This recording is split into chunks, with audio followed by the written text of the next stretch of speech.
ಸೋಮೇಶ್ವರ ಪುರಸಭಾ ವ್ಯಾಪ್ತಿಯ ಉಚ್ಚಿಲ ಬಟ್ಟಪ್ಪಾಡಿ ಕಡಲ್ಕೊರೆತ ಪ್ರದೇಶಕ್ಕೆ ವಿಧಾನ ಪರಿಷತ್ನ ಸದಸ್ಯ ಬೋಜೇಗೌಡ ಭೇಟಿ ನೀಡಿ ಪರಿಶೀಲಿಸಿದರು. ಇದೇ ವೇಳೆ ಮಾತನಾಡಿದ ಬೋಜೇಗೌಡ ಅವರು 6 ಬಾರಿ ಶಾಸಕರಾಗಿ ಈ ಪ್ರದೇಶದಲ್ಲಿ ಅಧಿಕಾರವನ್ನು ನಡೆಸ್ತಾ ಇದ್ದೀರಿ.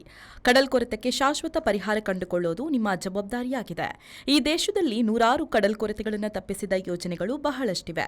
ಅಂತಹ ಯೋಜನೆಗಳನ್ನು ತನ್ನಿ ಅಂತ ಸಚಿವ ಯುಟಿ ಖಾದರ್ ಅವರಿಗೆ ಸಲಹೆಗಳನ್ನು ನೀಡಿದರು. ಇಲ್ಲಿ ಇವತ್ತು ಈ ಬಟ್ಟಪ್ಪಾಡಿ ನಮ್ಮ ಕಡಲ ತೀರದಲ್ಲಿ ನಾವಿದ್ದೇವೆ. ಇದು ಕಡಲ ಕೊರೆತ ನೆನ್ನೆ ಮೊನ್ನೆದಲ್ಲ. ಕಡಲ ಕೊರೆತ ಯಾವಾಗಲೂ ಇರ್ತಕ್ಕಂಥ ಜಾಗ ಇದು.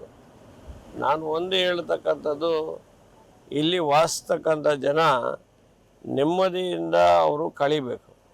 ಅವರೇನು ಬೇರೆ ಏನು ಕೇಳ್ತಾ ಇಲ್ಲ. ಒಂದು ಅವರಿಗೆ ಕರೆಕ್ಟಾಗಿ ಓಡಾಡೋದಕ್ಕೆ ಒಂದು ರಸ್ತೆ, ಮತ್ತು ಈ ಕಡಲ್ ಕೊರೆತದಿಂದ ಅನಾಹುತ ಆಗ್ತಕ್ಕಂಥದ್ದು ತಪ್ಪಿಸ್ಕೊಡಿ ನಮಗೆ ಅಂತ ಅಷ್ಟೇ ಕೇಳ್ತಾ ಇರ್ತಕ್ಕಂಥದ್ದು. ಈ ವಿಚಾರ ಭಾಳ ವರ್ಷಗಳಿಂದ ಕೇಳ್ತಾ ಇದ್ರು ಕೂಡ, ಈಗಲೂ ಕೂಡ ಮೊನ್ನೆ ಕೂಡ ನಾನು ಸ್ಟೇಟ್ಮೆಂಟು ಈ ಭಾಗದ ಶಾಸಕರು ಖಾದರ್ ಅವರು ಮಂತ್ರಿಗಳದು ನಾನು ನೋಡಿದ್ದೀನಿ. ಇಮಿಡಿಯೇಟ್ ಟೆಂಪ್ರರಿ ಅರೇಂಜ್ಮೆಂಟ್ ಮಾಡಿ ಇದಕ್ಕೊಂದು ಪರ್ಮನೆಂಟ್ ಮಾಡ್ತೀವಿ ಅಂತೇಳಿ ಅಂತ. ನೀವು 5-6 ಬಾರಿ ಶಾಸಕರಾಗಿ, ಸಚಿವರಾಗಿ ಮತ್ತು ಎಲ್ಲ ಥರದ ಸ್ಥಾನಗಳನ್ನು ಅಲಂಕರಿಸಿದ್ದೀರಿ ಸರ್ಕಾರದಲ್ಲಿ. ನಿಮ್ಮ ತಂದೆಯವರು ಕೂಡ 4 ಬಾರಿ ಈ ಜಾಗದಲ್ಲಿ ಆಶೀರ್ವಾದ ಮಾಡಿದ್ದಾರೆ.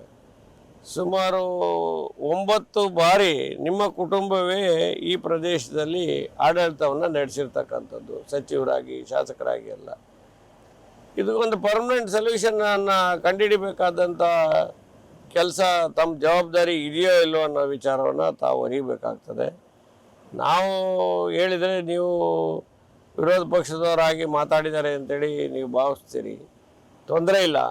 ಇಲ್ಲಿರ್ತಕ್ಕಂಥ ಸಾರ್ವಜನಿಕರ ಅಹವಾಲುಗಳನ್ನು ಕೂಡ ನಾನು ಕೇಳಿದ್ದೇನೆ. ಇವತ್ತು ನಮ್ಮ ಪಕ್ಷದ ವತಿಯಿಂದ ನಾನು ಇಲ್ಲಿ ಭೇಟಿ ನೀಡಿದ್ದೇನೆ. ಈ ಸಂದರ್ಭದಲ್ಲಿ ಜನತಾದಳ ಜಿಲ್ಲಾಧ್ಯಕ್ಷ ಕೆ ಮಾಧವಗೌಡ, ಜಿಲ್ಲಾ ಮಹಾಪ್ರಧಾನ ಕಾರ್ಯದರ್ಶಿ ಯೋಗೇಶ್ ಶೆಟ್ಟಿ ಜೆಪ್ಪು, ಮೀನುಗಾರರ ಘಟಕದ ರಾಜ್ಯಾಧ್ಯಕ್ಷ ರತ್ನಾಕರ್ ಸುವರ್ಣ, ಜಿಲ್ಲಾ ಕಾರ್ಯದರ್ಶಿ ಇಕ್ಬಾಲ್ ಮುಲ್ಕಿ, ಯುವ ಘಟಕದ ಜಿಲ್ಲಾಧ್ಯಕ್ಷ ಅಕ್ಷಿತ್ ಸುವರ್ಣ, ಕಾನೂನು ಘಟಕದ ಅಧ್ಯಕ್ಷ ಭಾರತಿ ಪುಷ್ಪರಾಜ್ ಮೊದಲಾದವರು ಉಪಸ್ಥಿತರಿದ್ದರು.